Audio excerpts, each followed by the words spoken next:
अस्सलाम वालेकुम, मैं हूं doctor Sadia Alvi and welcome to my channel.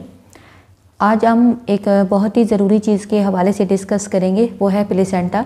कि प्रेगनेंसी में आपके प्लेसेंटा की जो नॉर्मल पोजीशन है वो क्या होती है और किस पोजीशन का जो प्लेसेंटा है वो ठीक होता है, या अगर आपका प्लेसेंटा की क्या पोजीशन होनी चाहिए ताकि आपकी डिलीवरी नॉर्मल हो, और प्लेसेंटा कहाँ पे होगा तो आपकी डिलीवरी नॉर्मल नहीं हो पाएगी। तो इस वीडियो को आपने थोड़ा ध्यान और तवज्जो से देखना है, क्योंकि प्लेसेंटा के हवाले से बहुत सारी ख़वातीन को नहीं पता होता और वो काफ़ी ज़्यादा परेशान होती हैं कि अल्ट्रासाउंड में जब आपको बताया जाता है कि आपके प्लेसेंटा की ये पोजीशन है तो आपके माइंड में बहुत सारे जो सवालात हैं वो आते हैं। तो आज इसी हवाले से मैं इस टॉपिक को थोड़ा लाइटली आपको समझाने की कोशिश करूँगी ताकि आपकी जहन में अच्छे तरीके से आ जाए।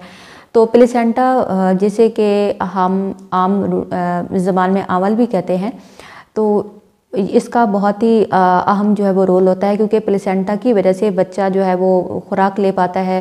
प्लेसेंटा के ज़रिए ऑक्सीजन, ब्लड सर्कुलेशन और जो भी खुराक बच्चे तक जाती है वो प्लेसेंटा के ज़रिए ही जाती है। तो इस वजह से प्लेसेंटा का नॉर्मल होना बहुत ही ज़्यादा ज़रूरी होता है।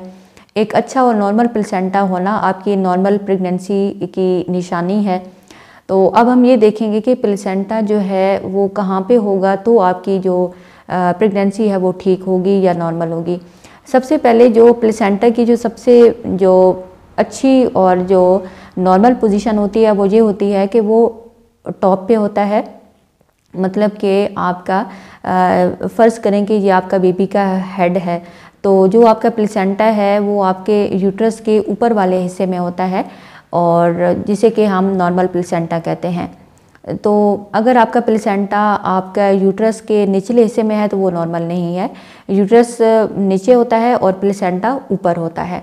अब इसमें भी कुछ पोजीशन होती हैं। इसमें ये होता है कि फंडस पे आपका प्लेसेंटा होता है, और अगर आपका प्लेसेंटा आपकी जो है यूट्रस की अगले हिस्से में है तो हम कहते हैं कि ये इंटीरियर हिस्से में है। अगर वो यूट्रस के पिछली दीवार के साथ है, पिछले हिस्से में है, तो पोस्टीरियर है।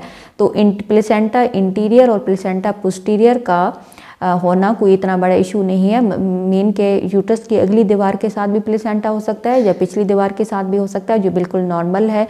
हाँ, प्लेसेंटा का फंडस पे होना बहुत ज़्यादा ज़रूरी है। तो ये एक नॉर्मल पोजीशन है प्लेसेंटा की, यानी कि वो आपके यूट्रस के ऊपर होगा, पेट के ऊपर होगा। बच्चे का जो सर है वो नीचे होता है और प्लेसेंटा ऊपर होता है। तो अब हम ये देखते हैं कि प्लेसेंटा जो है वो कहाँ पे होगा तो आपकी जो डिलीवरी है वो नॉर्मल नहीं हो पाएगी। अगर तो आपका जो प्लेसेंटा है वो यूट्रस के निचले हिस्से में है तो आपकी जो डिलीवरी है वो नॉर्मल नहीं हो पाएगी। तो अगर आपका प्लेसेंटा यूट्रस के निचले हिस्से में है तो इसे हम प्लेसेंटा प्रीविया कहते हैं। प्लेसेंटा प्रीविया वो सिचुएशन होती है जिसमें आपका जो बच्चादानी है वो ऊपर होती है और आपका जो प्लेसेंटा है वो नीचे होता है। तो आम रूटीन में क्या होता है कि बच्चादानी के ऊपर वाले हिस्से में आपका प्लेसेंटा होता है जो कि नॉर्मल होता है। तो इसमें फिर हम ग्रेड देखते हैं कि अगर प्लेसेंटा प्रीविया ग्रेड 1 है, इसका मतलब ये होता है कि आपकी जो प्लेसेंटा है वो आपके यूट्रस के थोड़ा सा निचले हिस्से में है, जिसकी वजह से चांस होते हैं कि आपकी जो डिलीवरी है वो नॉर्मल हो पाएगी। अगर आपका प्लेसेंटा प्रीविया ग्रेड 2 है, फिर भी थोड़े से चांस होते हैं कि आपकी डिलीवरी नॉर्मल हो पाएगी। लेकिन अगर आपका placenta previa 3rd grade pay है, जिस मतलब ये कि आपके प्लेसेंटा ने बच्चादानी के निचले वाले हिस्से को फुल कवर किया हुआ है, यूट्रस आपका जो प्लेसेंटा है वो नीचे है, बच्चे का सर ऊपर है। तो अब इसमें नुकसान क्या होता है कि अगर प्लेसेंटा नीचे होगा, बच्चा का सर ऊपर होगा, तो जैसे जैसे बच्चा जो है वो नीचे आएगा, बच्चे का सर जो है वो नीचे आएगा, प्लेसेंटा पे प्रेशर पड़ेगा, जिसकी वजह से ब्लीडिंग स्टार्ट हो जाएगी और वो इतनी हैवी ब्लीडिंग होगी कि औरत बर्दाश्त नहीं कर पाएगी और उसकी डेथ हो जाएगी। तो इस सूरत में आपकी जो प्लेसेंटा प्रीविया 3rd ग्रेड में कभी भी आपकी नॉर्मल डिलीवरी नहीं हो सकती और आपको सिजेरियन सेक्शन की तरफ जो है वो जाना पड़ता है।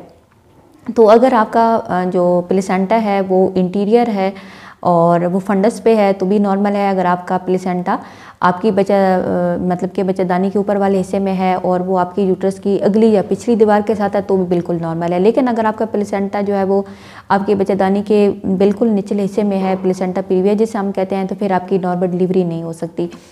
और इस वजह से प्लेसेंटा बहुत ज़्यादा अहम रोल प्ले करता है। अगर आप प्लेसेंटा की पोजीशन अच्छी होगी, ठीक होगी, तो आपकी डिलीवरी नॉर्मल होगी। लेकिन अगर आपका प्लेसेंटा प्रीविया है या प्लेसेंटा टाइम से पहले उखड़ना शुरू हो गया है या उसकी पोजीशन ठीक नहीं है, तो भी जो है आपकी डिलीवरी नॉर्मल नहीं हो सकती। अब आपको कैसे पता चलेगा कि आपका प्लेसेंटा कैसे है? जब आप अल्ट्रासाउंड करवाती हैं तो 18 या 20 हफ्ते में आपको पता चल जाता है कि आपका प्लेसेंटा जो है वो कहाँ पे है। अगर आपका प्लेसेंटा जो है आपको अल्ट्रासाउंड में पता चले कि आपका प्लेसेंटा प्रीविया है, यानी कि आपका बच्चेदानी की जो निचला हिस्सा है वहाँ पे प्लेसेंटा है, तो कुछ मैंने पहले एक प्लेसेंटा प्रीविया पे वीडियो अपलोड की थी, तो उसमें कुछ ख़वातीन के जो कमेंट्स हैं मुझे मिले थे कि उन्होंने लंबा सजदा किया और जब वो सोई तो उन्होंने यानी कि पाँव के नीचे तकिया रखा, तो उससे फ़ायदा ये हुआ कि उनका जो प्लेसेंटा है वो आहिस्ता आहिस्ता ऊपर की तरफ जो होना शुरू हो गया। तो अगर आपका भी प्लेसेंटा प्रीविया है, मतलब कि प्लेसेंटा आपका नीचे है, तो आपने नमाज जब अदा करनी है तो कोशिश करना है कि थोड़ा लंबा सजदा करें, क्योंकि नमाज की बरकत से भी काफ़ी सारी जो मुश्किलें हैं वो टल जाती हैं, फिर आपकी जो डिलीवरी है वो नॉर्मल होगी। और तो ये एक बहुत ज़रूरी चीज़ है प्लेसेंटा के हवाले से, जिसको आपने जो है वो ध्यान में जो है वो रखना है। कुछ सिचुएशन ऐसी होती हैं कि प्लेसेंटा अपनी पोजीशन जो है वो चेंज करता है, मतलब कि अगर प्रेगनेंसी का जब लास्ट महीने होते हैं या बच्चे का जो है सारे नीचे फिक्स होता है, तो हो भी सकता है कि प्लेसेंटा थोड़ी सी अपनी पोजीशन वो चेंज कर ले। तो जब आप अपना अल्ट्रासाउंड करवाती हैं तो आपको पता चल जाएगा, फिर उस हिसाब से आप अपनी मैनेजमेंट जो है वो ज़रूर करनी है। तो आई होप कि कुछ ना कुछ आपको समझ आ गया होगा कि प्लेसेंटा की नॉर्मल पोजीशन कैसी होती है, या किस सूरत में जो है वो आपकी नॉर्मल डिलीवरी हो सकती है और किस सूरत में नहीं। तो आई होप कि आज की वीडियो आपको अच्छी लगी होगी। वीडियो को आपने लाइक कर देना है, चैनल को भी आपने ज़रूर सब्सक्राइब कर लेना है ताकि मेरी आने वाली वीडियो अब तक पहुँचती रहे। Thanks for watching.